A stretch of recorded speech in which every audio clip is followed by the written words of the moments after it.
So traffic kaya naglakad na ako mula sa Arco at nandito na ako sa mini park na laging baha. Ang daming mga nagtitinda malapit dito sa simbahan at sa court. So nagtirik na din ako ng kandila tapos nagdasal na rin. Sa simbahan ito dati nagsiserve yung mga magulang ko kaya naman nalungkot ako nung napunta ako dito kasi ang daming memories na bumalik. Ang daming alaala sa lugar na to, sobrang dami. Kasi malapit na nga ako sa bahay ng mga ate ko. So sobrang special ko, ako lang yung bisita nila. So saya nanonood na kami ng Karakol.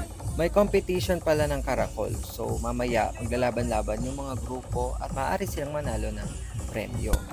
So iniikot yung puon, sinasayaw sa buong barangay. Tapos sumama na nga kami ng mga ate ko papuntang simbahan kasi dulo na tong sa amin. Tapos ayan nga yung mga inaanak ko nagkumpul-kumpul. Cute. Naaliw din ako dito sa mga nagpapaputok ng kwitis kasi ang gulo nila.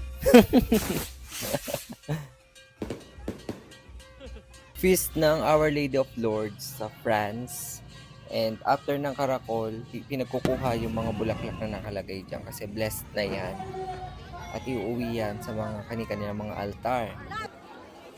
And for the finale, after ng fireworks, ay merong singing competition na karaoke, king or queen. Masaya na sana kaso may nagpasabog ng utot malapit sa amin kaya nag-aya na ako umuwi dahil hindi ko kinaya yung amoy. Inantok ako.